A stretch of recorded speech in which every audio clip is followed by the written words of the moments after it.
Again, I'm Ken Sutha. I'm an instructor in pediatric nephrology at Stanford, co-chair of SMATI, along with Pete Poulos.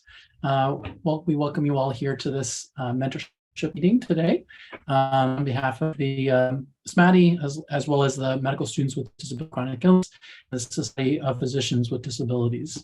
We're very excited to have Dr. Lisa IEZZONI here. She is fantastic and amazing. She's a professor at Harvard Medical School and based at the Health Policy Research Center, Morgan Institute at Mass General Hospital. She's conducted numerous studies examining the health care experiences of persons with disability, has authored numerous books, and is a member of the National Academy of Sciences, Engineering, and Medicine. Just a couple of housekeeping things before I hand it over to her.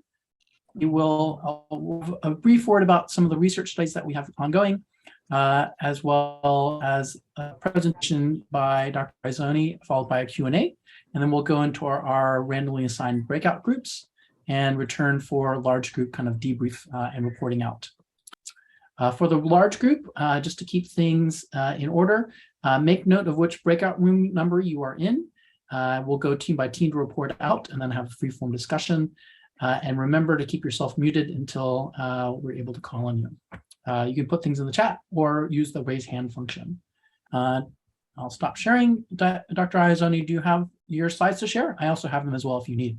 Yeah, hopefully I do have my slides. Okay.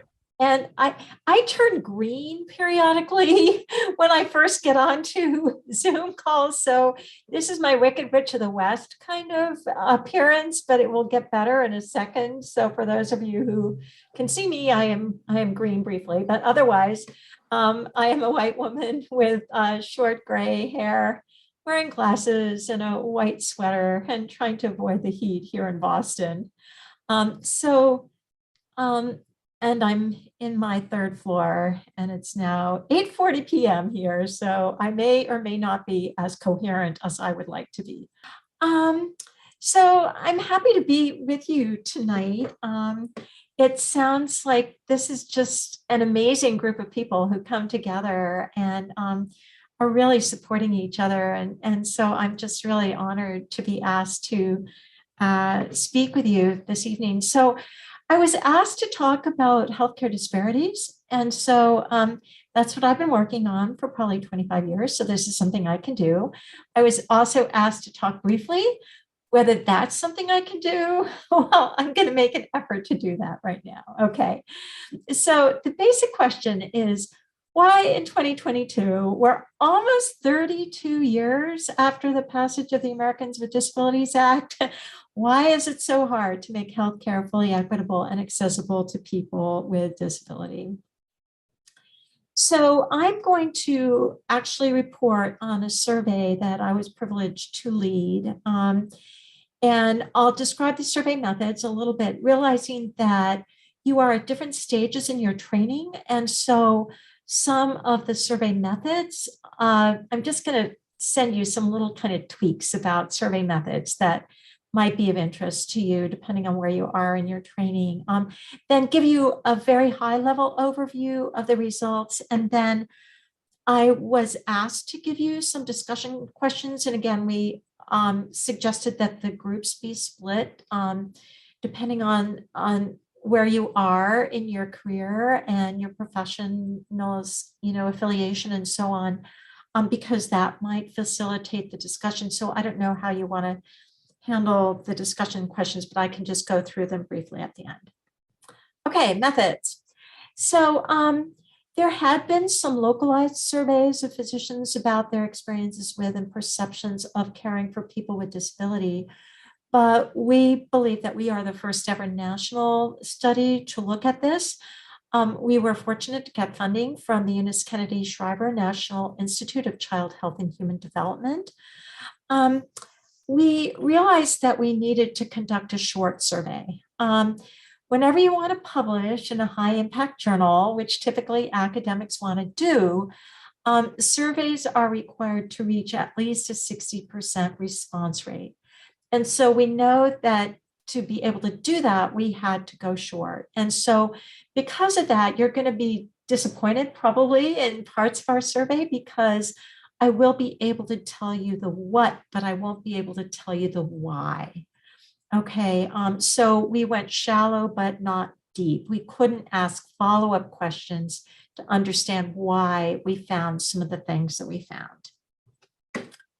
Okay, so we looked at 7 different specialties. We were focused on outpatient practices for adult patients.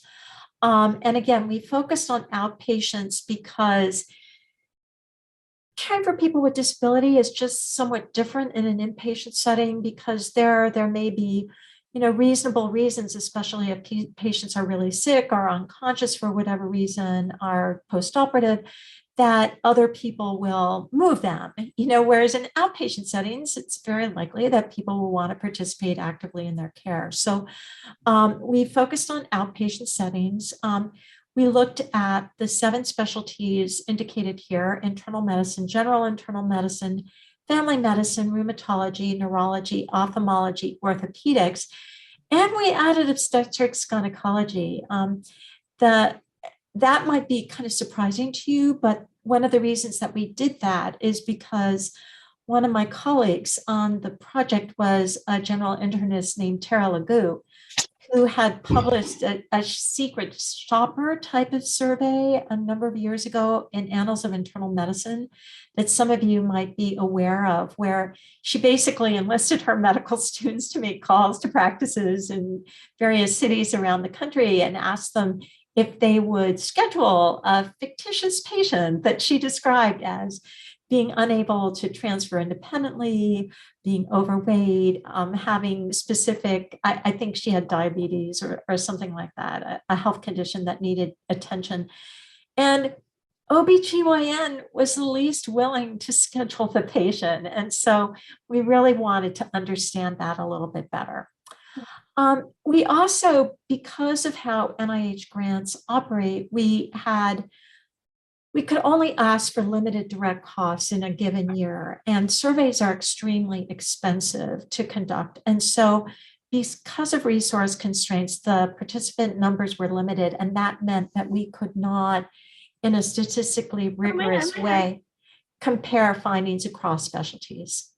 So for the survey development, I did all the interviews, conducted in-depth individual interviews with 20 practicing physicians in Massachusetts. I also moderated 3 focus groups with 22 practicing physicians, total across 17 states.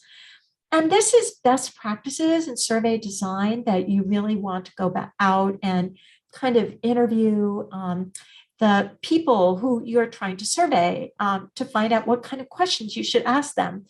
And you would think that after my 25 years of evaluating disparities in healthcare that I would have known what the questions should be.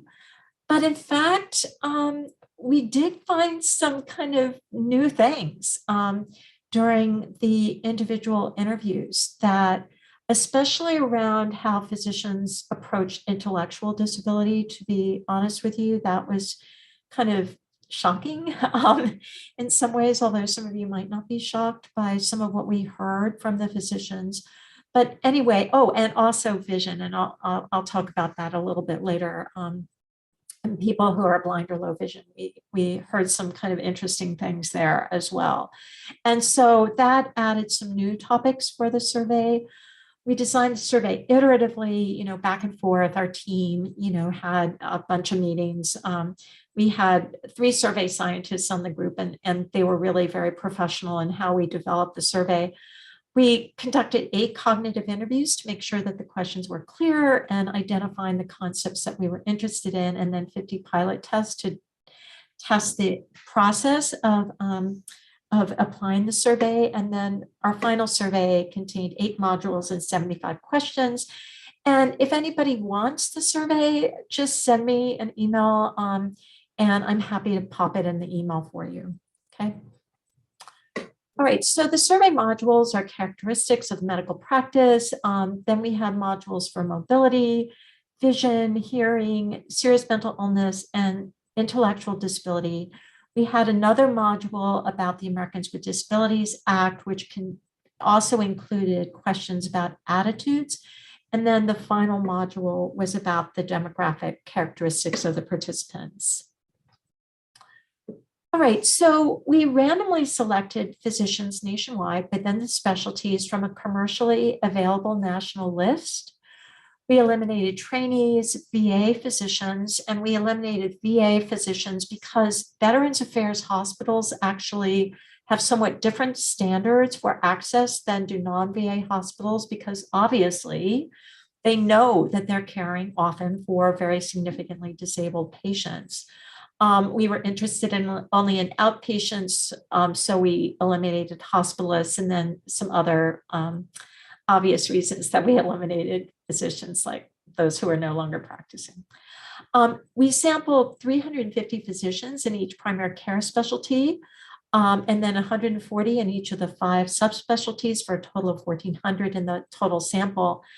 And then we mailed out the paper survey in 2019, and we included in the survey a $50 bill, because my survey science colleagues have extensive experience surveying physicians, and physicians will simply not answer a survey unless you give them money. And so, we ended up with a 60% response rate, as I'll talk about later. So obviously not every physician answered the survey, but those who didn't answer the survey didn't necessarily mail back their $50. Maybe about 10 of them did, but anyway.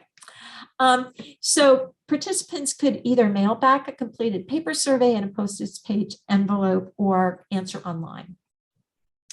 And the Center for Survey Research had information to track non-respondents, and so they made follow-up calls and remailed the survey, but without the $50. Interestingly, you would think that people would want to answer online, but no, they didn't. 84% answered by mail and only 16% online. Our follow-up was actually complicated by the pandemic, because it was happening in the spring of 2020, and our governor closed the state, and our surveyors were at the University of Massachusetts, Boston, and they were not even allowed to go into the mailroom during the height of the surge of the pandemic in Boston. So we were only able to close the survey in June of 2020, and the overall weighted response is 61%. Okay, so overview of results. And again, this is just a very high level quick tour. All right, I don't need to convince you that the ADA requires people with disability to receive equal quality of care as other people, and that this may require provision of reasonable accommodations. However, 36% of physicians report knowing little or nothing about their legal responsibilities under the ADA when caring for patients with disability. 71% of physicians do not know the correct approach to determining reasonable accommodations. And by the way, the correct approach is for physicians and their patients with disabilities to have a conversation about this, and for the patients to be able to convey to the physician the type of accommodations that they would like, and for the physician to attempt to meet the patient's preferences.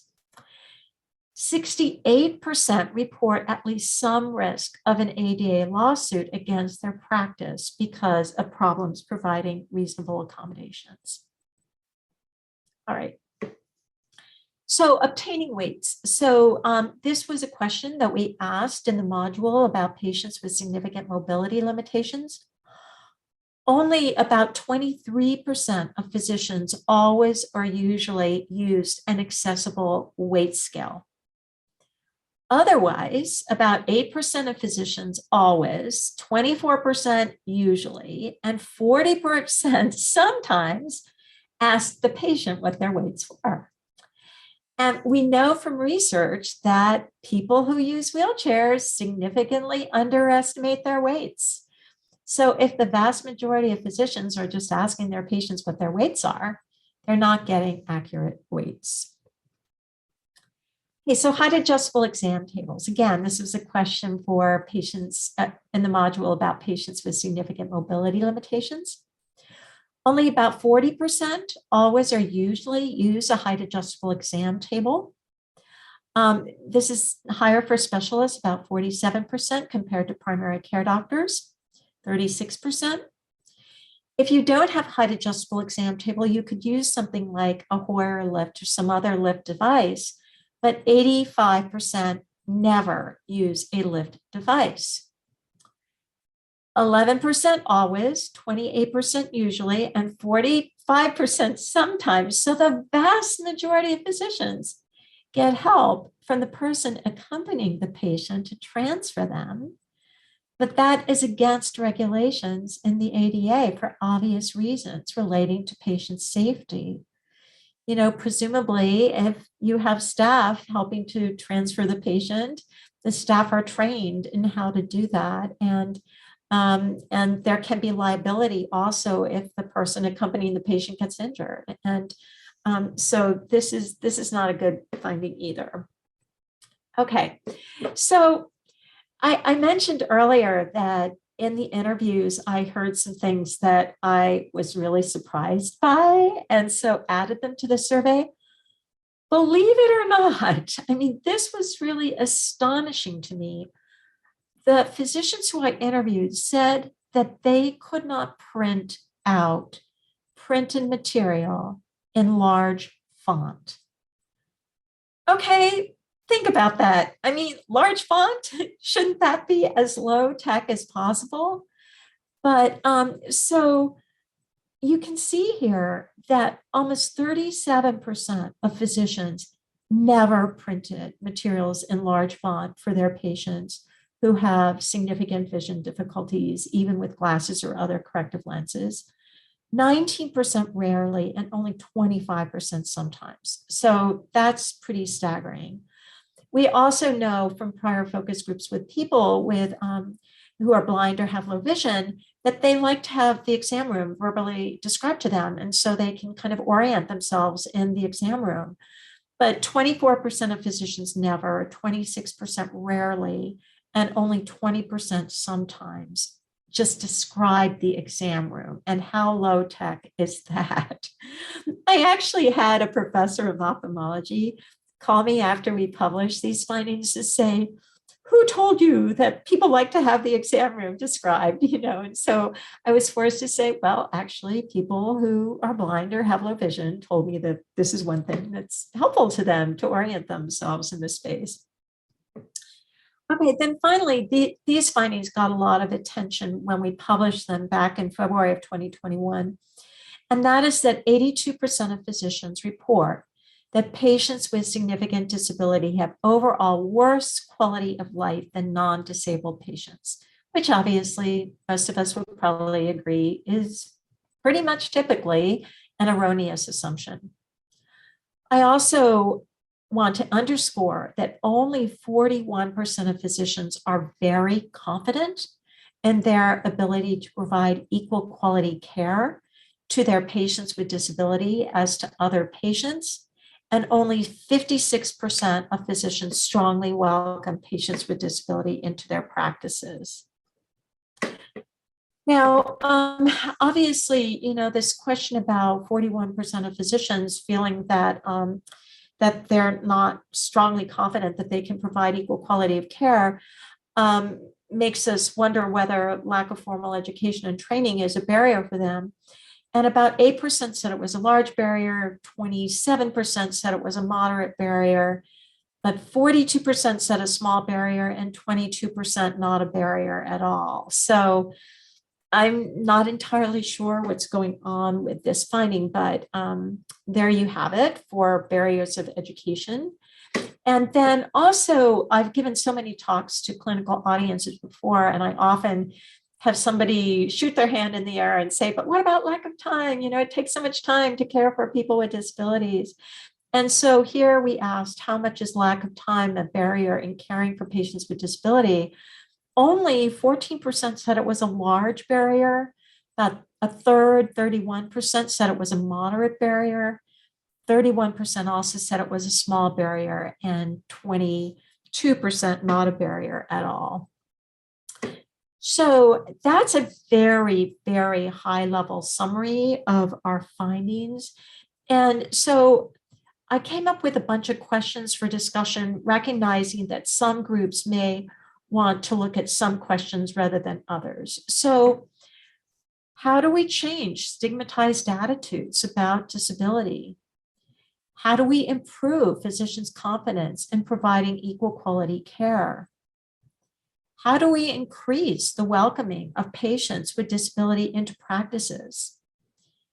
How do we increase knowledge about the ADA and providing equitable care, i.e. accommodations? And then just some basic things like how do we increase physical accessibility of care? And then how do we increase effective communication? So drop in the bucket of what I was able to show you this evening, but there you go. Great. Thank you so much for that fantastic presentation and for your amazing research. We have about 10 minutes for Q&A, just for general questions for Dr. IEZZONI. Q&A question number 1. Many of us in this room are interested in being in the health field. How can we as people with disabilities utilize your research to help us advance in our space?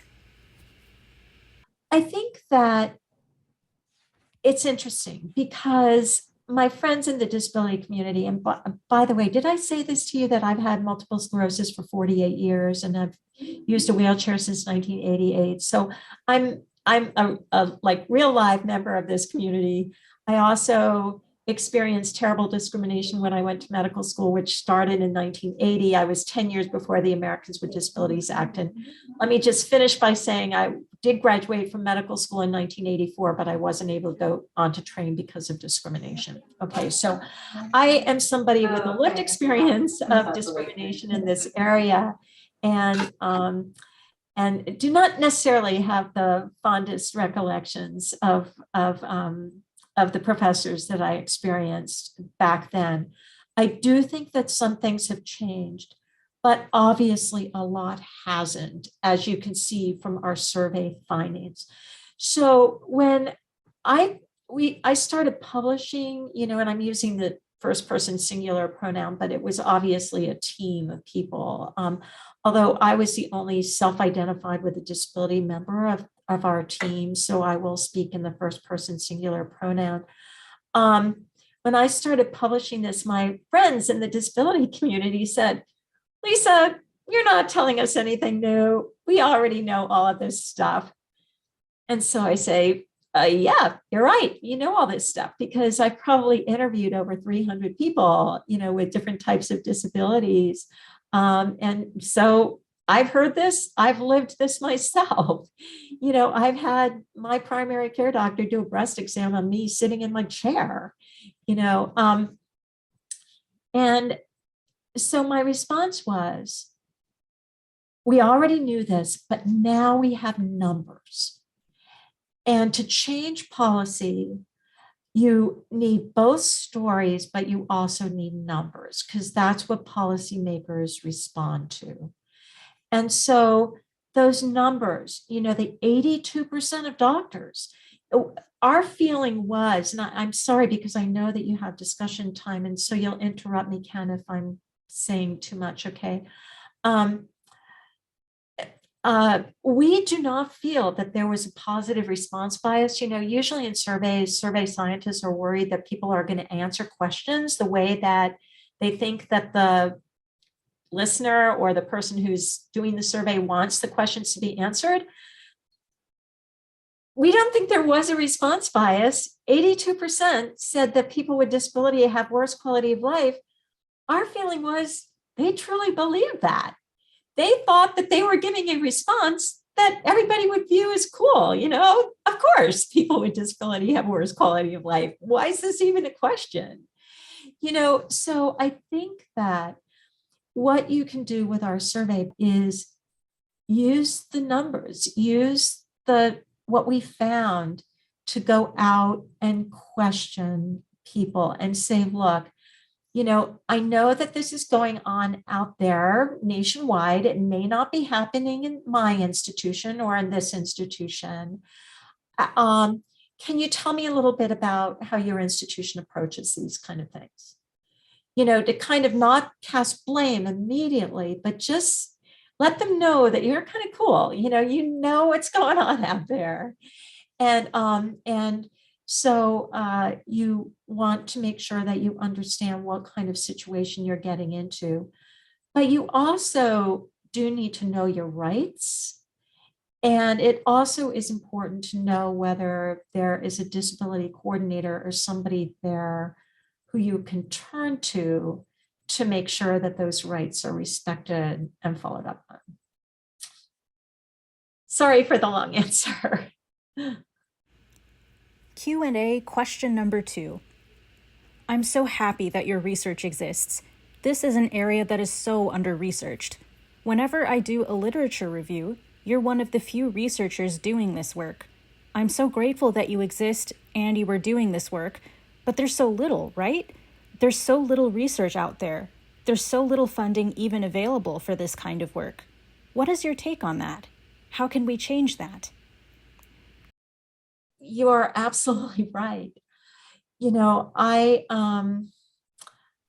I am totally on soft money. I sound like I have a fancy title. I'm a professor of medicine at Harvard, but I'm not tenured because Harvard Medical School doesn't tenure its faculty except for 300 people on the quadrangle, and I'm at the Mass General Hospital. I'm not one of the 300 people on the quadrangle, so I've always had to go out and find every penny that I could to support the research that I do. And it's a tough slog. It is a tough slog. I think that there are some places where you can go that are more kind of welcoming of funding around these type of topics like NIDLR, but they're like a drop in the bucket compared to NIH in terms of the amount of funding that they have. And I right now am the co-chair of a committee that's going to report to a committee that reports to a committee. So we're like 3 levels down, okay, that's supposed to report to this committee that reports to the committee, to the NIH director about how to increase the representation of disability in the research workforce. And we have expanded that to increasing kind of the representation of disability in disparities research, for example. Let's put it this way. Things aren't going entirely smoothly at this point. We're working on it. But you're absolutely right. There are a lot of barriers. And so I think that we just have to keep chipping away and not going away. And, there are groups like the Disability and Rehabilitation Research Center, DRRC, that are really great advocates, have some great attorneys that they work with in Washington. And so joining some advocacy groups around this, becoming part of the constituency, the stakeholders that are, trying to make this happen is one strategy, but it's a long-term one. Great, thank you. Looks like we're out of time for questions.